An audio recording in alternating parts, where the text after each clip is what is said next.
तब उनकी हिम्मत जवाब दे जाती और वह शताबी कमरे से निकल भागते, जैसे शाम का बच्चा बिल से बाहर आ गया हो।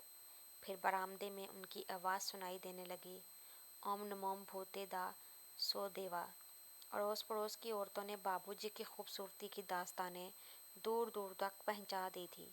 जब कोई औरत बाबूजी के सामने बहू के प्यारेपन और सडोल जिस्म की बातें करती तो वो खुशी से फूल जाते और कहते, हम तो धनिया हो गए। अम्मी चंद की माँ, शुक्र है हमारे घर में भी कोई सेहत वाला जीव आया। और ये कहते हुए उनकी निगाहें कहीं दूर पहुंच जाती, जहां धक्के आर्जे थे। दवाई की शीशियाँ, अस्पताल की सीढ़ियाँ या चींटों के बल। निगाह करीब होती तो मोटे मोटे गुदराए हुए जिस्म वाले कई बच्चे बगल में झांक पर गर्दन पर चढ़ते उतरते हुए महसूस होते और ऐसा मालूम होता जैसे अभी और आ रहे हैं। पहलू पर लेटी हुई बहू की कमर ज़मीन के साथ खुले छत के साथ लग रहे हैं और वह धड़ाधड़ बच्चे जनती जा रही है। और इन बच्चों की उम्र में कोई फ़र्क नहीं, कोई बड़ा है ना छोटा, सभी एक से जुड़वा तो ओम नमो भगवते। आसपास के लोग सब जान गए थे, अंदू बाबूजी की चहेती बहू है। चुनाचे दूध और छाछ के मटके धनी राम के घर आने लगे। और फिर एकदम सलाम दीन गुजर ने फरमाइश कर दी। अंदू ने कहा, बीबी मेरा बेटा RMS में कुल्ली रखवा दो, अल्लाह तुमको अच्छा देगा। अंदू के इशारे की देर थी कि सलाम दीन का बेटा नौकर हो गया। वो भी सार्टर जो ना हो सका। उसकी किस्मत असामियाँ ज़्यादा ना थी। बहू के खाने पीने और उसकी सेहत का बाबूजी ख्याल रखते थे। दूध पीने से अंदू को चिढ़ थी।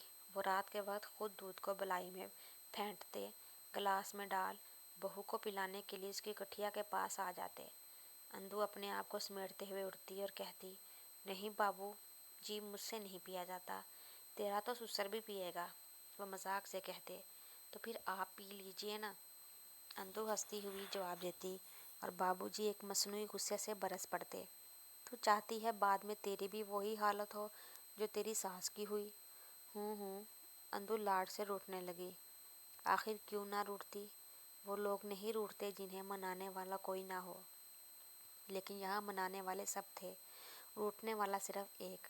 जब अंदू बाबूजी के हाथ से गिलास न लेती तो वो उसे कुठिया के पास सरहाने के नीचे रख देते और ले ये पड़ा है, तेरी मर्जी है तो पी, नहीं मर्जी तो ना पी, कहते हुए चल देते। अपने बिस्तरे पर पहुंचकर धनी राम दुलारी मुन्नी के पास खेलने लगते। दुलारी को बाबूजी के नंगे पिंडे के साथ पिंडा घुसाने और फिर पेट पर मुंह रखकर पंखड़ा पिलाने की आदत थी।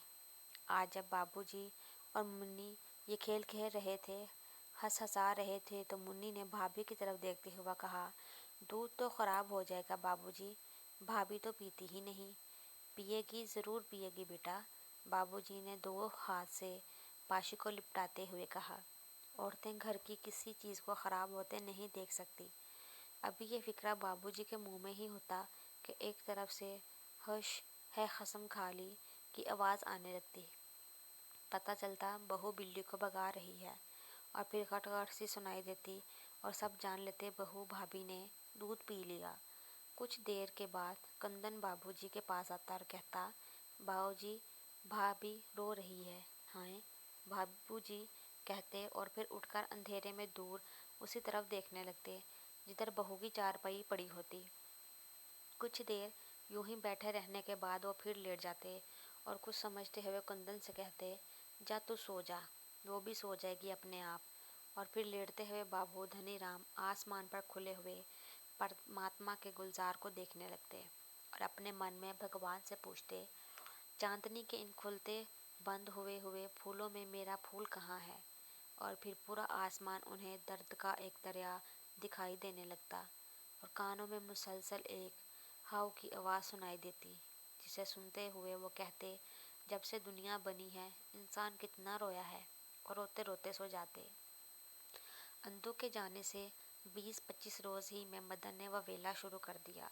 उसने लिखा, बाज़ार की रोटियां खाते खाते तंग आ गया हूँ, मुझे कब्ज़ हो गई है, गुर्दे का दर्द शुरू हो गया है। फिर जैसे दफ्तर के लोग छुट्टी की अर्जी के साथ डॉक्टर का सर्टिफिकेट भी भेज देते हैं। मदन ने बाबूजी के एक दूसरे से तस्दीक की छुट्टी लिखवा भेजी।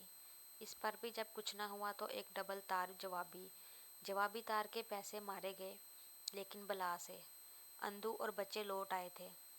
मदन ने अंधू से 2 दिन सीधे मुंह बात ही न की। ये दुख भी अंधू ही का था। एक दिन मदन को अकेले में पाकर वो पकड़ बैठी और बोली, इतना मुंह फुलाए बैठे हो, मैंने क्या किया है? मदन ने अपने आप को छुड़ाते हुए कहा, छोड़, दूर हो जा मेरी आंखों से।